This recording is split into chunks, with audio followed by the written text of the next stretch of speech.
Hello दोस्तों, आज हम बात करेंगे इंपॉर्टेंट यूजफुल टॉपिक के बारे में।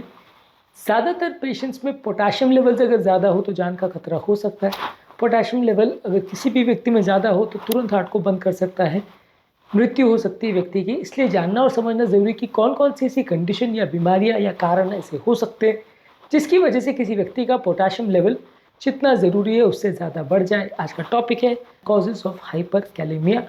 टॉपिक पर जाने से पहले जो लोग हमारे चैनल पर नए हैं उन्हें रिक्वेस्ट करूंगा कि चैनल को सब्सक्राइब करें, वीडियो को लाइक करें, शेयर करें, फॉलो करें, कमेंट करें, पूरा देखें। टॉपिक इंपॉर्टेंट है, इसे अंत तक देखिएगा। चलिए शुरू करते हैं इंपॉर्टेंट वीडियो।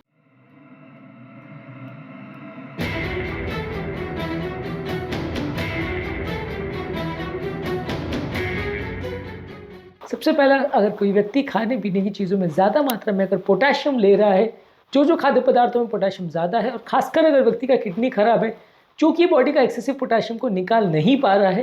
देखिए, अगर सीधी बात है, अगर किडनी बराबर काम कर रही होगी तो वो ज़्यादातर पोटेशियम जो है एक्स्ट्रा आप जो ले रहे हो उसको यूरिन में निकाल देगी। ज़्यादातर पोटेशियम एक्स्ट्रा काम नहीं कर पाता है यदि किडनी ठीक काम कर रही है तो। लेकिन मान लीजिए किसी व्यक्ति का किडनी फेलियर में है, ठीक काम नहीं कर पा रहा है, तो ये एक्स्ट्रा पोटेशियम शरीर में इकट्ठा हो जाएगा और वो हाइपर कैलेमिया कर सकता है। इसलिए किडनी फेलियर वाले पेशेंट्स को ज़्यादा पोटेशियम वाली चीज़ें लेना अवॉइड करना चाहिए। इसके अलावा अगर कोई इंट्रावीनस सप्लीमेंट्स या इन्फ्यूजन्स अगर पेशेंट ले रहा है जिसमें कि पोटेशियम ज़्यादा है तो वैसे व्यक्ति को भी हाइपर कैलेमिया हो सकता है। हाइपर कैलेमिया का बेसिकली मतलब है कि पोटेशियम ज़्यादा होना। इसके अलावा अगर किसी व्यक्ति को किडनी का डैमेज कोई भी कारण से, चाहे लॉन्ग समय से कोई किडनी की बीमारी, क्रॉनिक किडनी डिजीज़ है, या छोटे समय में किडनी का प्रॉब्लम हो जिसे एक्यूट किडनी इंजरी बोलते हैं, ये दोनों ही कंडीशन में किडनी का डैमेज होने की वजह से पेशेंट को पोटेशियम ज़्यादा हो सकता है। इसके अलावा पेशेंट अगर कोई ऐसी दवा पर है जैसे कि एस इनहिबिटर्स जैसे रामिप्रिल, एनालाप्रिल, कैप्टोप्रिल, प्रेंडोप्रिल, ये सारी दवाइयाँ, ARBs जैसे लोसार्टन, वैल्सार्टन, कैंडिसार्टन, एजिलसार्टन, टेल्मिसार्टन, ये सारी दवाइयों पर है, या अगर पेशेंट कोई ऐसी दवाई है जैसे पोटेशियम स्पेरिंग डायरेटिक्स जैसे स्पाइनोलैक्टोन या एप्लिरेनॉन या फिनरेनॉन, ये सारी दवाई वाले पेशेंट्स को भी पोटेशियम लेवल ज़्यादा बढ़ सकता है क्योंकि ये सारी दवाइयों का बॉडी के पोटेशियम लेवल पर सिग्निफिकेंट असर होता है, बॉडी में पोटेशियम बढ़ाती है, इसलिए दवाइयों की वजह से पोटेशियम लेवल ज़्यादा हो सकता है। अगर कोई व्यक्ति पेन किलर ले रहा है, non steroidal anti inflammatory drugs यानी पेन किलर्स ले रहा है, तो ऐसे व्यक्ति को भी दवाओं के साइड इफेक्ट से पोटेशियम ज़्यादा हो सकता है।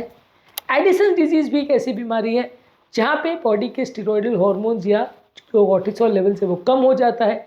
एडिसन डिजीज़ यानी एड्रिनल इंसफिशिएंसी की वजह से भी लोगों को लो एल्डोस्टेरोन लेवल्स हो सकता है। इसके अलावा अगर कोई व्यक्ति को मेटाबॉलिक एसिडोसिस है तो बॉडी में, ब्लड में अगर एसिड कंटेंट बढ़ जाता है तो सेल्स के अंदर जो पोटेशियम होता है यानी कोशिकाओं के अंदर जो पोटेशियम होता है वो सेल्स के अंदर एसिडिक कंटेंट की वजह से निकल के बाहर आ जाता है, जिसकी वजह से सेल्स के अंदर मौजूद पोटेशियम बाहर होता है और ब्लड का पोटेशियम लेवल ज़्यादा देखने को मिलता है। हाइपर कैलेमिया के इफेक्ट्स ज़्यादा देखने को मिलेंगे।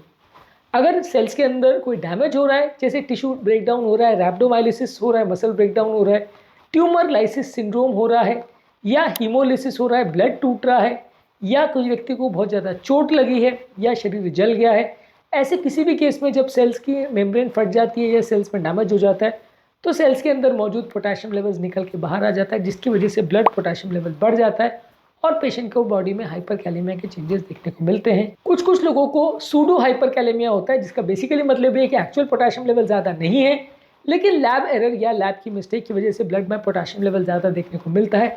ऐसा तब देखने को मिलता है जब आप किसी पेशेंट का ब्लड टेस्ट कर रहे हो लेकिन ब्लड टेस्ट का सैंपल कई घंटे तक प्रोसेस नहीं होता और वो लैब में ही पड़ा रहता है, और कई घंटे बाद प्रोसेस करते हैं तो सेल्स जो ब्लड सैंपल में एनालिसिस के लिए लिए जाते हैं वो सेल्स टूट जाते हैं।